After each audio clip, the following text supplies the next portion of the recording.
If you cut into this system with your awareness, the very history of this creation is written into this one. 84 times the creation has rolled. What has happened as a result of that 84th roll is where we are. Out of the 84 creations that have happened, 83 have happened, this one is happening. Out of these, as creation is happening, ongoing, the dissolution also is ongoing. And then the point I made was that even physics itself claims that there are higher dimensions. Because Newton had a three-dimensional space, Einstein said there was four-dimensional space, space and time being merged, which of course agrees with what you were saying earlier, that space and time are basically the same. And then I explained how they introduced the fifth dimension to explain electromagnetism, and then how they introduced 6 more dimensions in superstring theory, in order to describe all the physical interactions. So then you had a 10-dimensional world. And then finally I said with M theory, we had the idea there was another dimension, so you have an 11-dimensional space. And Sadhguru made the fascinating remark, which was new to me, that actually 11 dimensions is precisely what arises in some of the traditions. Maybe we can come back to that. We started off talking about the cycles of the universe, and there was something which intrigued me. In one of your films, I've heard you talking about the fact that there were a certain number of cycles. 84. 84, exactly. But I'm fascinated, where does the figure 84 come from, and why 84? See, there is a continuous talk about Big Bang. Yeah.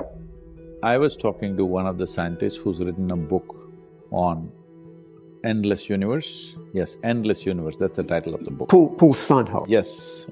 Then I asked him a simple question.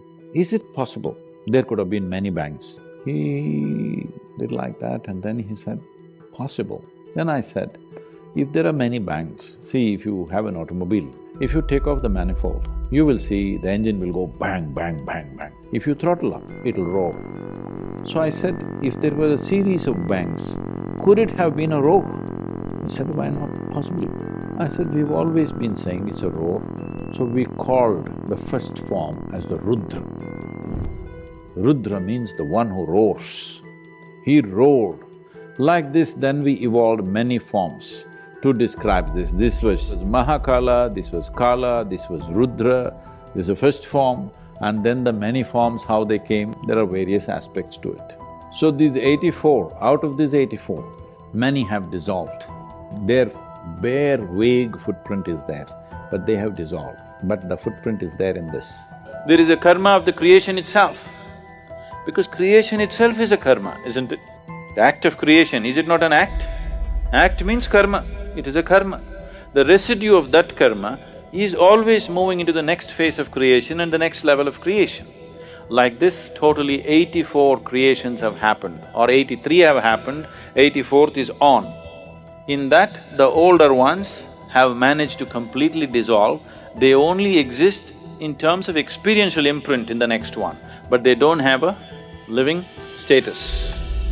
But the 20 behind this are still having different levels of living status.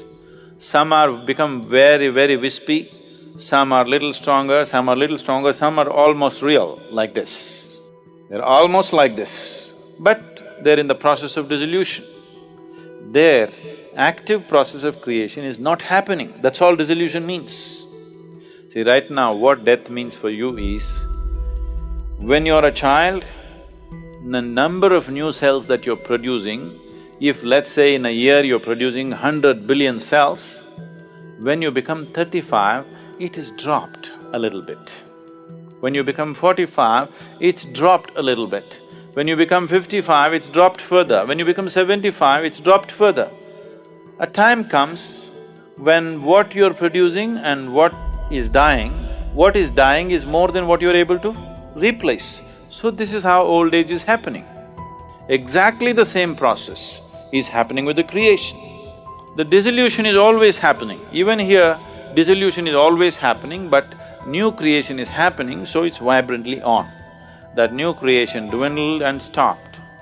So over a phase of time, over a period of time, this just went down, only dissolution started happening, and then after some time, only memory imprints are left. No living imprint is there. In this sense, only 21 are still having some kind of an existence. The other 63, they're completely gone. You cannot see them anywhere, it doesn't matter how you see, but you can see them as memory imprints within your own system.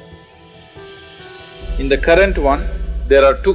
One is the physicality, which carries the memory of everything. Another is the source of creation, which is the basis of the future. Either you can let your past become the future. When you allow your past to become the future, we look at you and say, it's her karma. When we say it's her karma, what it means is, she's allowing her past to be her future. There is no fresh possibility in her. That's what it is. When we look at someone and say, karma, we are just saying, they are allowing their past to become their future. There is no future for them really. It will repeat itself. So when you say, I'm working on a spiritual path, what you're trying to say is, on one level, the statement that you're making is that you do not want your past to repeat as future. You do not want your life to be cyclical. You want your life to go forward. How many more will happen? 112 will happen. 112. 112. After that, it will manifest in a way that it's non-physical and becomes a perpetual universe. A non-physical universe will manifest itself, that it doesn't need physical matter but exists.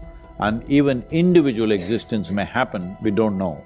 It may happen, or one massive happening may happen, but a proper manifestation of universe without physicality. When that happens, that is the final one. All I am saying is, this simple thing that I am talking about, if I give you the footprints as to how this is evolved, if you can create a mathematical backbone to it, I think it'll make sense to lots of people and you will be seeing further, not with physical eyes, but mathematically you will be seeing much further than where you are seeing right now.